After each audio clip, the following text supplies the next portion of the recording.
Some sewing projects are quick and easy. Others are painfully slow. Want to guess what type of project I'm going to be sharing with you guys today? Let me give you a hint. It's this baby right here. Can you tell just by looking at it what type of project this one is? If you're curious to know the answer, then please keep on watching.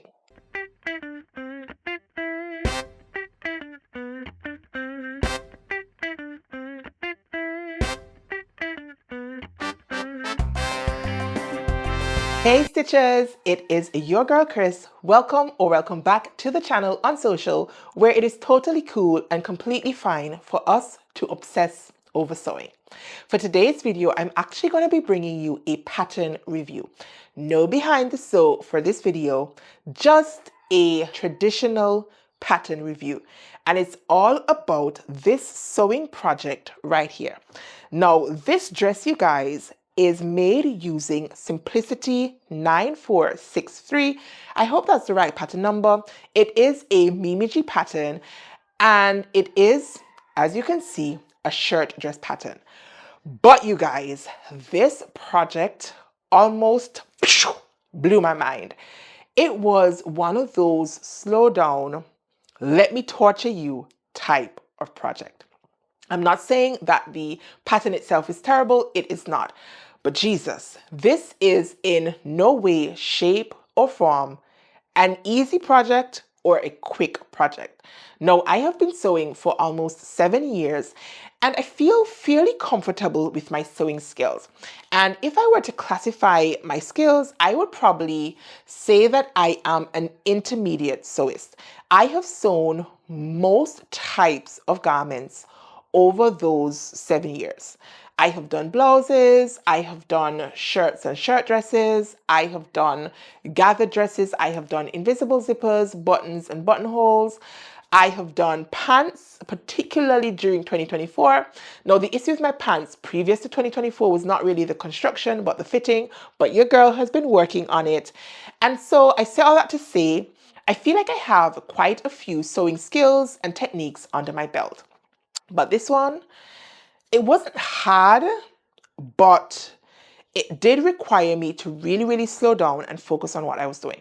Now, Simplicity 9463 is a shirt dress pattern, as you can see, and it has two different views. There is a view with a straight skirt, and the second view, which is the one I made, has this flared addition to the skirt. Now, the dress has several pockets. It has 2 on the bust, and then it has 2 on the skirt. It has tons and tons of top stitching. It has obviously a collar. Although there is no traditional collar stand, you do contend with the collar. And then there is a placket featuring buttons and buttonholes, and it is almost like a tower placket. I'm actually not sure what you call this one, which is like top stitched down and has this detail right at the center front in the same way that your tower placket will have a similar detail. Now, I made this dress using a size 16. I want to say I used a size 16 at the neckline, the shoulders, and the arm side, and then blended out to a size 18 at the waistline and down to the hips. Now, because this dress has darts both at the waistline and at the bust line, I did go ahead and do my usual 1/2 inch full bust adjustment. This pattern was designed for a sewing B cup. I am a sewing C cup, and so you bet your bottom dollar, especially in a silhouette such as this, that a full bust adjustment is going to be your best friend. So if you decide to make up this pattern and you have a bust cup that is bigger than a B cup, I would 10-10 recommend that you do a full bust adjustment. Now, I have shared how to do a full bust adjustment in this very same bodice right here on the channel. So if you need a little bit of help in working out how to perform this adjustment, then you might want to go ahead and check out this video right here. Now, in addition to my full bust adjustment, I also removed a 1/4 inch in length between my shoulder and my bust line, and that is because I have forward rotated shoulders, which means the distance between my shoulder and my waistline on my bodice front is shorter than on my bodice back. So I have removed a 1/4 inch in length. This works for me seamlessly almost every single time. This is one of the adjustments that I do on almost every single project. Now, I also went ahead and shortened the waistline of this pattern by 1/2 inch because otherwise it would have sat below my natural waist. It's really, really important to get your bust line, your waistline, and your hip line coinciding with your own body. The pattern drafters, despite their best efforts, cannot really facilitate every single type of body. And it is in your best interest to make sure that at the very least, if you do no other adjustments, that your bust, waist, and hips coincide with your body. Now, if you need some help in terms of figuring out what starting size you should be picking and then how to go about making those length adjustments, there are 2 videos here on the channel where I go into tons and tons and tons of detail, you guys, about how to pick your starting size and then how to make those length adjustments. I'll be sure to leave them down below in the description box. If you need some help, then be sure to run on over and give those videos a view. Now, once I had shortened the waistline in the front, I did the same adjustment for the waistline in the back because obviously you want your side seams to be the same length. But in addition, I did a 1/4 inch sway back adjustment on my back. Now I do have what's called a sway back. It means that your back dips in right at your center back, and if you're not careful, you end up with extra fabric that sort of bunches up right in the small of your back. Now, if you find that happening in your bodices, assuming that your side seams hit at your waistline, then you might want to consider doing a sway back adjustment. There is also here on the channel, for your viewing pleasure, a tutorial on how to perform that adjustment, and I will also leave that one down below in the description box. Now, the final adjustment that I made on the bodice of this dress is a 1/2 inch sloping shoulder adjustment. Now, over time, my shoulder angle has changed, and I really do blame that on my bad posture. So my shoulders are not really square, they are quite sloped. And if I had not made the pattern adjustment for a sloping shoulder, then what would have happened is the arm side right underneath at your armhole ends up being very high and close under the armpit, and you have extra fabric right at the shoulder seam. So you find you can slip a finger right under your shoulder seam because it sort of gives away at the shoulder. It doesn't conform to the shape of the shoulder, but then it is too tight under the arm. So the way you adjust for that is called a sloping shoulder adjustment, and it just changes the angle from the neckline to the shoulder tip. It is an invaluable adjustment, you guys. I have found my sloping shoulder adjustment to work wonders for me. So if you have similar issues, then drop me a comment down below and let me know, and I can figure out whether or not I should be including a full tutorial here on the channel featuring that adjustment, a sloping shoulder adjustment. Now, those were all of the adjustments that I made to the main bodice of this pattern. Now, so far as the skirt is concerned, because the first tier of the skirt has like an A-line shape, I did go ahead and do what's called a 1/4 inch, or what I call a hollow hip adjustment. Now, as I said, I am a rectangular body shape, and I'm not very hippie, you guys. Now, when you look at the pattern pieces, usually on a skirt pattern, you will find that it curves outwards to accommodate the hip. Now, a curved line, you guys, is going to be longer than a straight line. Just try it and see.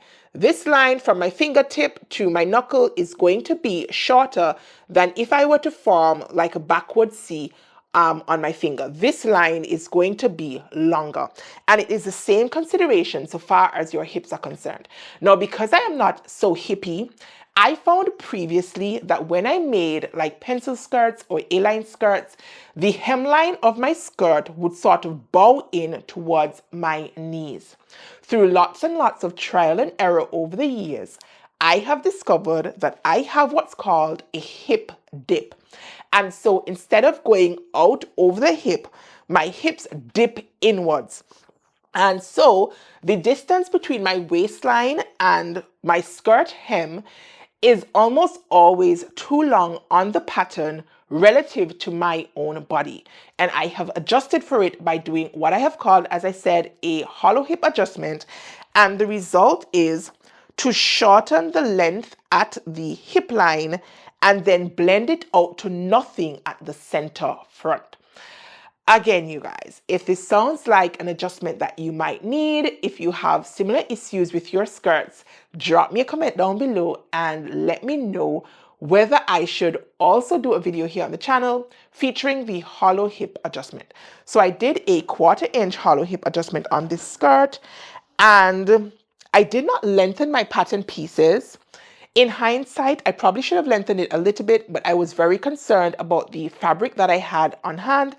And so instead, I attached my second tier to my first tier using a 1/2 inch seam allowance, and did the same thing when it came to the skirt flounce.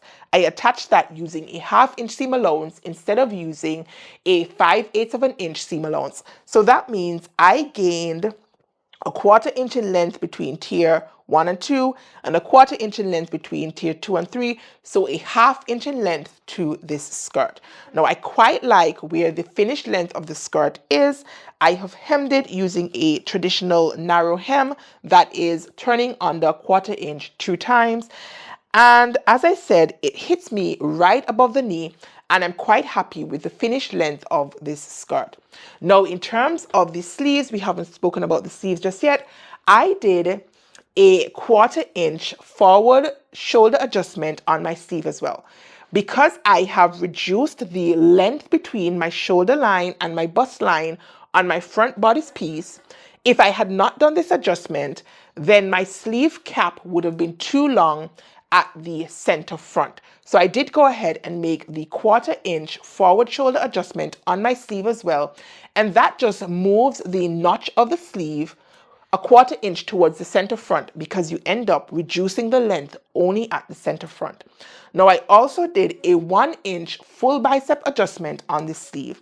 When I looked at the sleeve piece, there was no finished garment measurement on the sleeve piece. Now, I was a little bit perplexed because it's usually one of the garment measurements that is printed on the tissue paper. It was not here in this case, and I simply whipped out my ruler and measured in from the seam allowance to determine what the bicep measurement was going to be.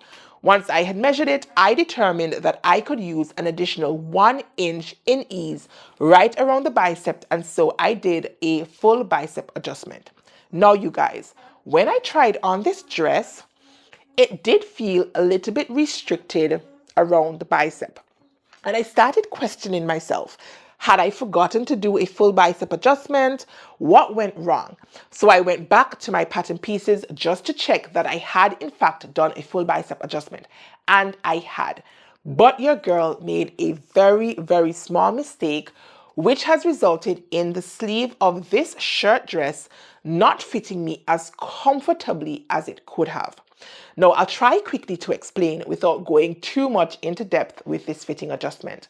Because I did the full bicep adjustment on a short sleeve, and I did it by a full inch, it has the effect of lowering the sleeve cap. I did not go back after I had completed making the adjustment and draw back in that extra height on my sleeve cap. I did true up the sleeve cap in the way that I usually do, but I should have placed my finished sleeve pattern back on the original sleeve pattern and then tacked some loose paper behind the sleeve cap and followed the original guideline for the sleeve cap height. The result is that the sleeve cap height, that is the distance from the very top of my shoulder to the bicep line, has been shortened on my sleeve inadvertently from my full bicep adjustment. I should have been paying better attention because I know better. I don't know why I missed that critical step in truing up my sleeve cap. Now I can wear my dress as is. I can raise my arms, but it just feels a little bit more restricted than it should have. So you guys, even those of us who have been sewing for a while, and even those of us who are very keen and do take the time to do fitting adjustments, don't always nail them.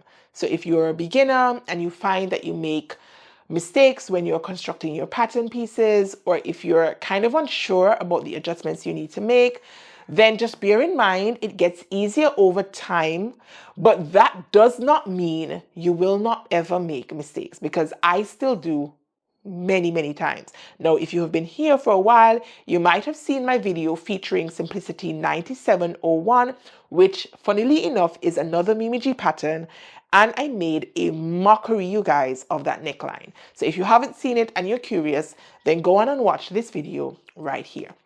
Now, those are all of the fitting adjustments that I made to my dress, and as I said, I lied. I lied, you guys. I made another adjustment, and I almost forgot to tell you what it is. I lowered the bust darts, you guys. Now, the bust darts did change in size because of the full bust adjustment. And when you do a full bust adjustment, it also has the effect of lowering your bust dart. You can fix it easily when you go to true up your bust dart by raising it back to the original point. In this circumstance, I did not. I knew I needed to lower my bust dart anyway, so what I did is I used the new indicator for my bust point based on my full bust adjustment as the guide for my bust point. Now, in terms of the waist point, because your bust point and your waist point come together to create the fullness that releases over the apex of your bust. Now, because I lowered the bust dart, I also had to lower the waistline dart. My waistline dart would have been too high if I had not lowered it. Now, you don't want your dart to sit too high on your bust, because it means that it will release the excess fabric that is meant to accommodate the roundness and fullness of the bust too high or too low. And if it does, you will get the impression that your bodice doesn't fit well. Maybe you will think that you need to have a bigger size or a smaller size, as the case may be. But the issue might not be that at all. The issue might be your darts, the placement and the length of your darts. So pay keen attention, you guys, to darts. They really make a huge difference depending on where they are placed and their shape. So pay attention. So I did go ahead and lower the bust dart. And did I shift the dart? No, I did not. I think I measured it from my center front, and I was happy with where it was positioned, but I did lower it by 1/2 inch. Now, you guys, now I have finished telling you all of the adjustments that I made to this pattern.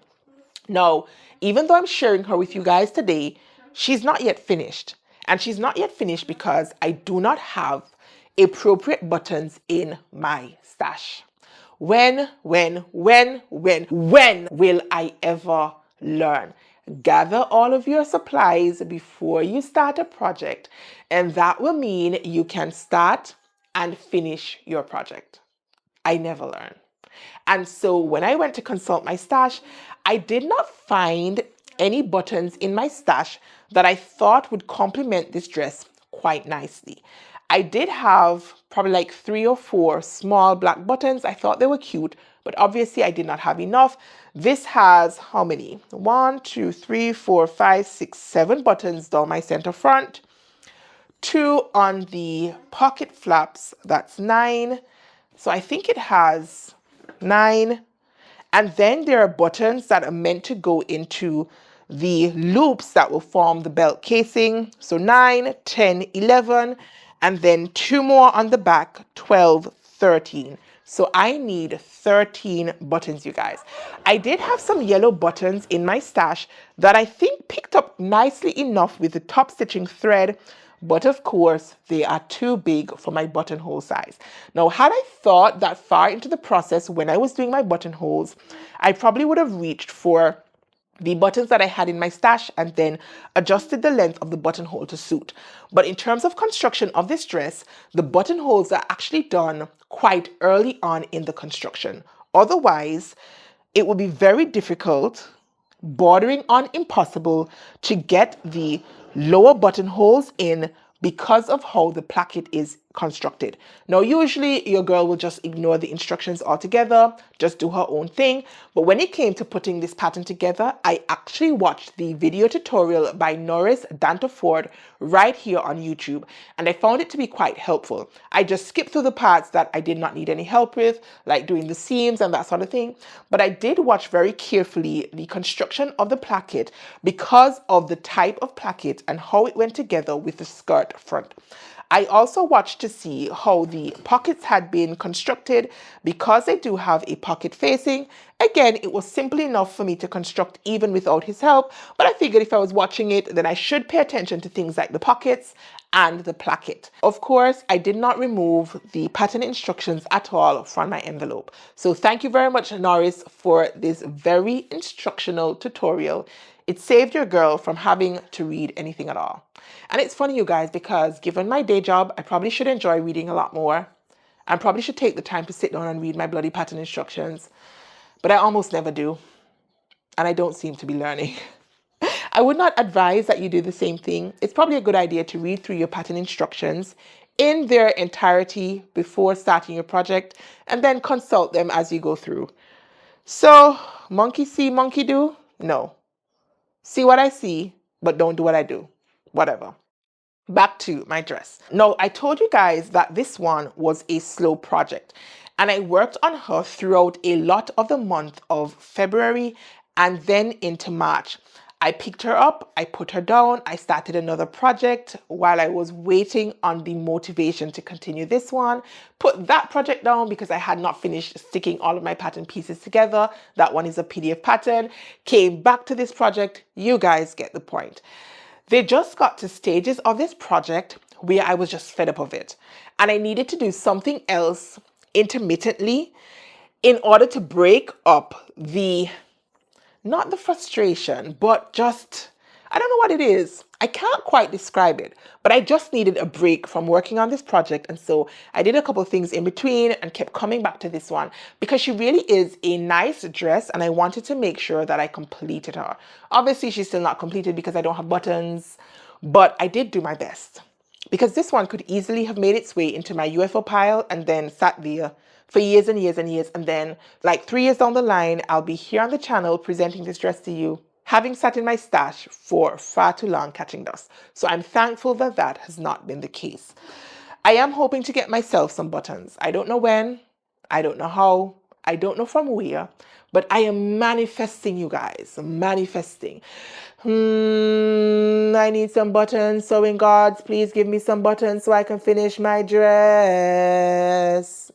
Did anybody? Oh God, I am a fool. Anyways, I do want to get some buttons, and as soon as I do, then I'll be able to finish this dress, which means that when you see this video, I'm probably going to have pins down the center front in order to show you guys what it looks like. So forgive me, forgive me, forgive me. But if I am to wait until I get the perfect buttons to take photographs, then this video is not going to make it to the channel for a couple of months, and I don't want that either. Now, I did construct this dress using black thread for the main seams because I did not have a thread in this sort of, what color is this? I don't know what color, periwinkle? Is this periwinkle or is it too dark? Anyway, I did not have a color thread that matched this sort of like bluish purple color. So I did black, but then I did not want to use black for the top stitching. Now my friend Diana suggested maybe I could use a different color, maybe the yellow to sort of pick up the yellow in the animal print dots. And I did have yellow in my stash, and so I decided to use that for the thread. The downside is I kept having to switch threads. Black for a seam, then I needed to top stitch, switch it to yellow. Then I needed to do another seam, switch it back to black. Then I needed to do some more top stitching, switch it to yellow. You're probably thinking, well, why not do all the seams first and then do all the top stitching? But the way this pattern comes together, doing it that way is virtually impossible. I would not have been able to do things like top stitching right around my pocket, for example, the pocket flap, or top stitching the facing for the pocket. You know, when you slip your hands in, you want to be able to top stitch this down so it's not pulling up when you pull your hands out, things like that. I had to top stitch my button tabs before attaching them to the bodice.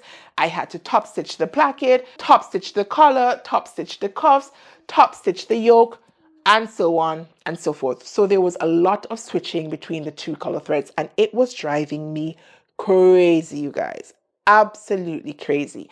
And that, I think, led to this project being a slower project because of the constant switching. Not to mention that this project does have several different moving parts. The actual construction, because of changing the threads, did add to the time it took for me to complete this project. Now, in terms of the complexity of this project, I would not recommend this project for a beginner. It is not a beginner-friendly project. It just has too many pieces and too many techniques that you will need to be comfortable with before you can successfully bang out this project. Even if you were an advanced beginner, I probably still would not recommend this project. Saying all that, however, do what you want. If you feel like you're up for the challenge, you want to slow down and take your time, watch Norris's tutorial and go through it step by step by step by step. I'm sure you can do it, because some of us learn that way. I am one who learns that way. I did not start learning to sew making pillowcases and throw pillows and that sort of thing. I started drafting my own dress pattern and then sewing it up. I had no idea what I was doing, but I did it anyway. So I don't want to deter you from working on this project if you want to do it. If you want to do it, do it. But having done it myself and having had some years of experience, I just don't think it is a beginner or advanced beginner friendly project. So you can expect to have some challenges if you categorize yourself as a beginner or advanced beginner and making up this dress.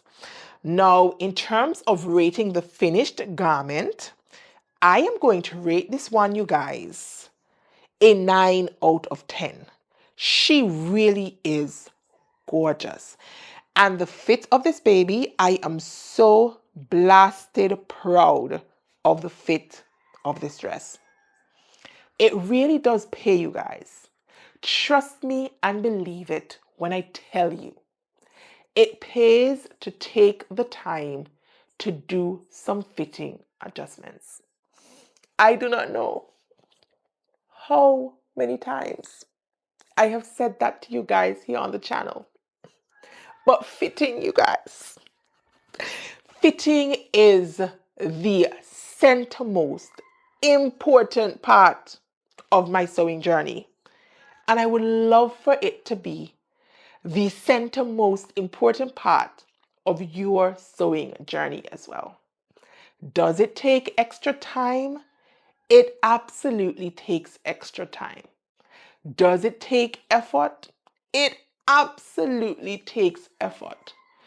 Does it result in better fitting garments? Yes, yes, yes, yes. Now, I don't know about you guys, but part of the enticement for me in learning to sew, aside from the fact that I was bored and wanted something to do, is that I wanted garments that fit me better than going to the store and buying them. Not that there are any stores here on the island to buy clothes anyway, but you get the point. When I was ordering clothes, they would come and I would be disappointed in the fit. Maybe I would like the fabric, but they don't fit quite right. Maybe they were pulling across the bust area, but they fit my shoulders and my neckline fine. Maybe the pants were swinging around my ankles like high waters because I carry additional length in my legs. Maybe the waistlines were hitting too low because I'm short-waisted. So part of the allure, whatever. Part of the reason why I wanted to sew and really, really put in the effort into my fitting is because at the end of the day, the clothes I make must look different to the ones that I buy.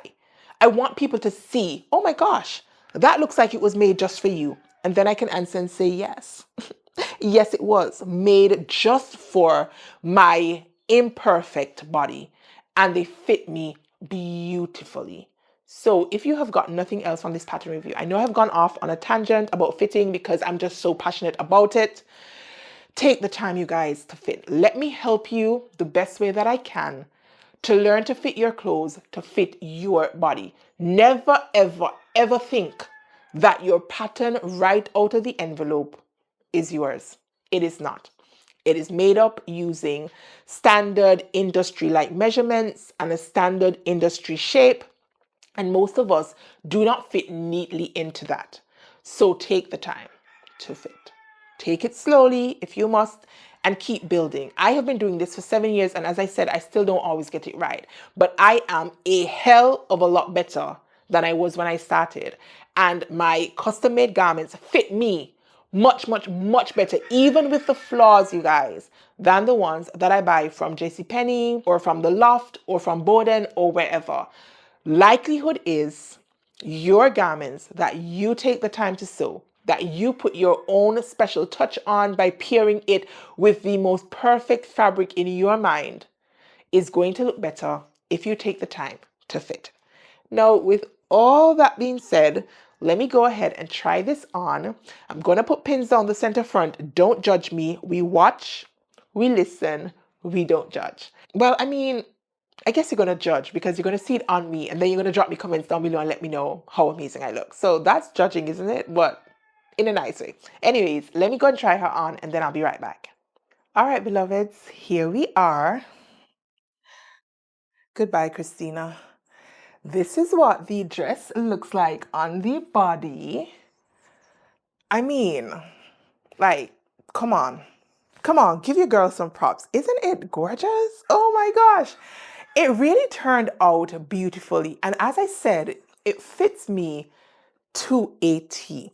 The only thing is, I wish I had a little bit more ease right across the bicep. Now I can lift my hands, as I said. It's a little bit more difficult to put them up. You might be able to see it more evidently when I try to lift my hands up. It's a little bit tight right here. And if I had only paid attention to my sleeve cap. Other than that, I can rock this dress comfortably. The construction is really, really well done, and I'm proud of myself for the time I take constructing my pieces. Now, even though I regard myself as a fast sewist, and obviously this is relative, it's dependent on so many different things. But what I mean is when I'm actually sitting at my machine constructing, it generally doesn't take me that long. I generally think that I do it fairly quickly. It's just that I don't always have the time to sit down and sew. So in that sense, I'm not a fast sewist because things take me days, sometimes weeks, sometimes months and years, you guys, to be fair, to finish constructing. So bear that in mind as I call myself a fast sewist. But she is really, really neatly done. All of my seams were finished using my serger. As I said, I took the time to do my top stitching. My pockets all function, although truth be told, I'll probably never put anything in my pockets anyway. They do have like this sort of pleating detail in the pocket, and they are quite small. Now, obviously, they're sitting on the chest, so you don't want them to be like gigantic. That being said, I can probably only fit a piece of napkin in my pocket, and I don't want anything like weighing down over my bust anyway. So they're here morely for the fashion of it than for like practicability and usability. Now, I really do like that this one has this like belt loop situation because I like wearing belts. Now, I did not have enough fabric. Did I have enough fabric? I don't think I have enough fabric to cut out the belt that comes with the pattern. I do have some scraps of fabric left. I am going to go back and see whether I can get a fabric belt out of this material. If not, it's not a big deal. I can easily wear like a black belt or even a yellow belt if I can find one with this dress and feel just fine. I can probably even add a gold belt because of the yellow in the top stitching, and it will work quite nicely. It's just that I can't do it now because I don't have the buttons to hold the belt tabs into place. The fit at the skirt is quite nice. It is close to the body without being extremely tight. Now, there are no buttons here, and I do have a little bit of a mom tom. And even though it's fitted, I don't feel like it's straining across my tummy, which is good. The pockets are great. I'll definitely slip my phone into my pocket if I needed to. If I was making a quick run and I didn't have a bag, I can fit my phone into my pocket. They are a decent size. You can tell that my entire hand goes into the pocket. And I like the additional flounce situation at the skirt. I think it just adds a little bit more shaping to my otherwise rectangular body. Now, I did forget to mention that the skirt flounce, the last flounce, is meant to be doubled up interfaced and then top stitched right around the circumference of the flounce, I think 3 or so times. I did not do that, you guys. Number one, I did not have enough fabric left to cut out 2 of the flounce. So I was able to get to cut out for the skirt as is, but to do the skirt facing, I was not able to do that. So I did a narrow hem, as I said. The sleeve band as well is meant to be top stitched right around. Now, I did not fancy that detail too much, and so I skipped it. Even if I had enough fabric to do the flounce and to do the hem, like with the interfacing, I probably wouldn't have top stitched it anyway. So it doesn't make too much of a difference, at least not to me. Maybe depending on the interfacing used, it would cause the third tier to sort of stick out a little bit more and be a little bit more exaggerated, but it's neither here nor there to me. I could miss that easily. So I did not do the top stitching around the hem flounce and around the sleeve band. All in all, you guys, I love this dress. If I had gotten the fit of this sleeve perfect, this dress would have easily been 10 out of 10 because she is gorgeous. Now, you guys, having listened to this entire rant about this dress, if you enjoyed today's video, be sure to go ahead and give your girl a thumbs up. Drop me some comments down below and let me know, what do you think of my finished dress? Oh my gosh, you guys, how could I do that to you? How could I do that to me? I have said absolutely nothing about this fabric. I was just about to tell you guys bye, and then I thought, but wait, I said nothing about the fabric. This fabric is a Minerva Fabric. No, I am a Minerva ambassador, and so you know I'm going to tell you, go ahead and use my Minerva ambassador code. I'll pop it here on screen if you want to shop anything from Minerva. Fabrics, patterns, kits, notions, anything at all in the Minerva store, use my ambassador code and save yourself 10% off your purchase. I mean, if you're going to be shopping Minerva anyway, why not support your girl and the channel simultaneously? That way, we both win. But this fabric is a Minerva fabric and it is an animal print fabric. You can see that it has the black and the sort of like grayish yellow and peach in the animal print. Now, even though this tiny bit of peach and the yellow do not fall on my color card, I was able to ignore them because they're so minuscule in the grand scheme of things. The rest of the colors in this dress, the sort of like cornflower type bluish purple color, is on my color card. So too is black. Black is my signature color. So I felt just fine rocking the color of this dress. On a side note, I'm also a Your Color Guru ambassador, so if you want to get your colors professionally done for 2025, then be sure to go ahead and use my code. It is on social, and that will also save yourself 10% off your professional color analysis. Now, having my colors done changed my sewing life forever, and for the better, in my opinion. It makes shopping for fabrics so much easier because I already have an idea of what colors I want to go with, what colors I gravitate to based on my card. Luckily for me, I like the colors on my color card, so it just makes the shopping process seamless, at least for me. So that is just another side note. Oh my God, I feel like this video is so long. I haven't been able to time it, but oh my gosh, forgive me, you guys. Anyways, now that I've told you about the fabric, it's sewed up beautifully, it washed beautifully, it is stable, it is a woven, it doesn't have any stretch, and that means that it was easy to handle, easy to sew, easy to press, easy to wash, because you know your girl went ahead and pre-washed her fabric. I would absolutely recommend that you grab some of this fabric from Minerva, especially if you're going to make this dress. Then you and I can be twinsies. Right, so that is what I wanted to tell you about today's video. If you liked it, then now go ahead and give me a thumbs up. Drop me a comment down below and let me know, what do you think of my finished dress? Do you love her as much as I love her? What rating would you have given this dress? Now, if you have this pattern, let me know down below as well, whether you have it, whether you have made it, whether you will make it now that you have seen my version. I am always really, really happy when somebody leaves me a comment to say, now that I've seen yours, I want to go ahead and make this pattern. So if that is you, baby, leave me a comment down below. Let us continue the conversation in the comment section. Now, if you have made it through this entire video, you definitely need to be a part of my YouTube sewing family. Hands down, no doubt about it, because if you have sat here and listened to me rabble on and on and on for the last, I want to say 30 minutes, I'll go ahead and average 30 minutes for this video, then you need to be my friend. So hit the subscribe button, turn your notification bell on, and then you can spend more quality time here with your girl right on the channel. Now you guys, until next time, stay calm, stay cool, stay safe, and absolutely keep sewing. Peace.